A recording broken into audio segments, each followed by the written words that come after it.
بسم اللہ الرحمن الرحیم۔ آج ایک اور مشہور واقعہ ذکر کریں گے جو سیدنا ابو ذر غفاری رضی اللہ تعالیٰ عنہ کی طرف منسوب ہے، اور جیسے یہ پیٹ کے پجاری اور یہ طفیلیہ قسم کے لوگ وہ پیش کرتے ہیں کہ میت کے بعد فوراً خواہ وہ خیرات ہونی چاہیے اور اس کے کھانے کے لیے لوگ ہونے چاہیے، اس میں بہت ثواب ہے۔ یہ واقعہ اس طرح ہے کہ تاریخ طبری اور تاریخ دمشق کبیر میں 3 اسانید کے ساتھ یہ واقعہ ان 2 کتابوں میں منقول ہے۔ واقعہ اس طرح ہے کہ جب سیدنا ابو ذر غفاری رضی اللہ تعالیٰ عنہ وفات ہونے لگے، یہ ربضہ میں تھے، اپنے آبائی مسکن میں تھے، تو انہیں آثار سے پتہ چلا کہ میں وفات ہونے والا ہوں، تو اپنی بیٹی سے عرض کیا کہ یہ بکری جو گھر میں ہے اسے پکڑ کر ذبح کر لے، اور مجھے دفن کرنے کے لیے کچھ لوگ آئیں گے، آپ اسے پکا کر تیار رکھیں، اور جب وہ میرے تدفین سے فارغ ہو جائے تو آپ انہیں میری طرف سے قسم دلا کر یہ بات کہیے کہ ابو ذر تم کو قسم دیتے ہیں کہ سوار ہونے سے پہلے، یعنی اپنے گھوڑوں اور اونٹوں پر سوار ہونے سے پہلے یہ کھانا آپ ضرور کھائیے گا۔ چنانچہ یہ اپنی ان کی بیٹی نے ایسا ہی کیا، اور وہ وفات پا گئے، اور اس وفات کے دوران ابن مسعود رضی اللہ تعالی عنہ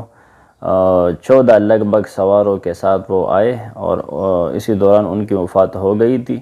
انہوں نے ان کو دفنایا۔ سیدنا ابن مسعود رضی اللہ تعالیٰ عنہ کچھ لمحوں کے لیے آپ دیدہ بھی ہو گئے، نہایت خفا ہوئے، اور پھر اسی صفحے پر تاریخ طبری جلد 3 صفحہ 354 پر آگے لکھتا ہے کہ فلما دفناہ دعینا الی الطعام فاکلنا۔ تو یہ ابن مسعود رضی اللہ تعالیٰ عنہ اور راوی کا جو اپنا خیال ہے، وہ کہتے ہیں کہ جب ہم نے انہیں دفن کیا تو ہمیں کھانے کے لیے بلایا گیا، اور ہم نے وہ کھانا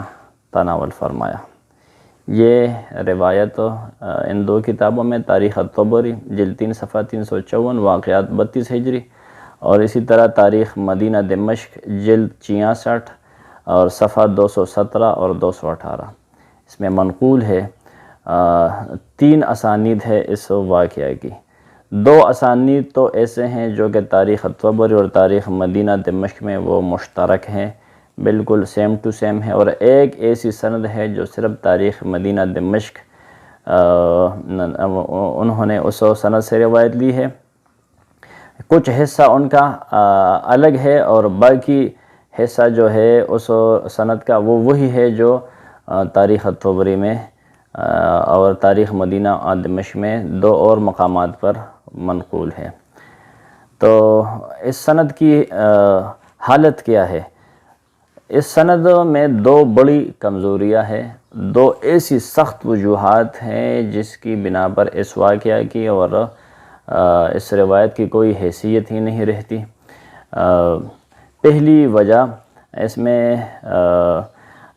سیف بن عمر الضبی الکوفی نامی راوی ہے، جو ان سب اسانید میں، تمام اسانید میں یہ موجود ہے، تینوں سندوں میں، خواہ وہ طبری رحمہ اللہ کی سند ہے یا تاریخ مدینہ دمشق کی۔ ان کے متعلق امام حاکم، امام ابن حبان، ابو حاتم، یحییٰ ابن معین، ابو داود رحمہ اللہ سب لکھتے ہیں کہ یہ ضعیف ہے، متروک ہے، ہم نے انہیں چھوڑا ہے، ان سے روایت نہیں لیتے، اور یہ ثقات کے نام سے احادیث نقل کرتا ہے، انہیں گڑتا ہے خود سے۔ ان ثقہ اور سچے راویوں نے وہ روایت کبھی بیان بھی نہیں کی، اور یہ ان کے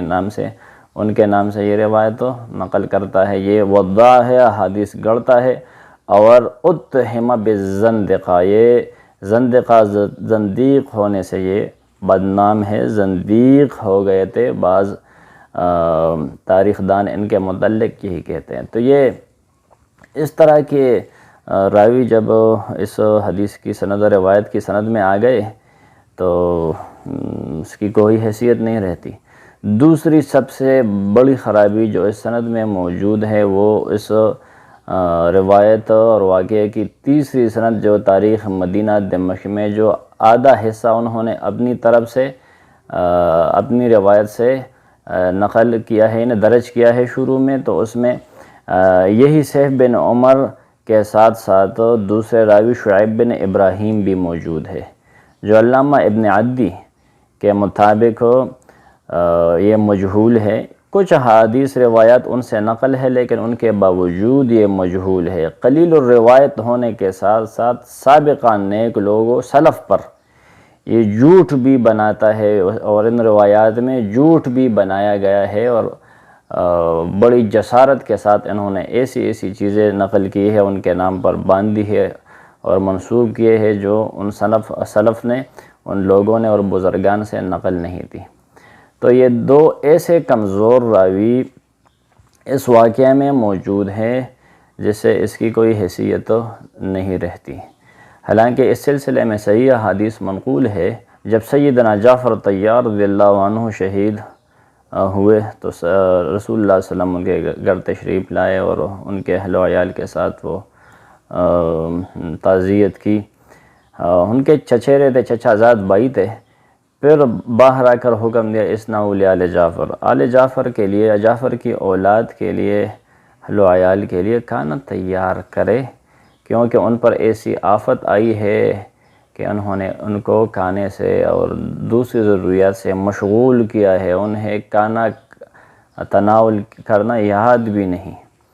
تو ایسی احادیث جب صاف اور واشگاف اور صحیح سندوں کے ساتھ منقول ہے تو ان میں پھر کوئی گنجائش نہیں رہتی کہ خیرات کرے اور یہ کمزور سند والا واقعہ پیش کیا جائے کہ سیدنا ابو ذر غفاری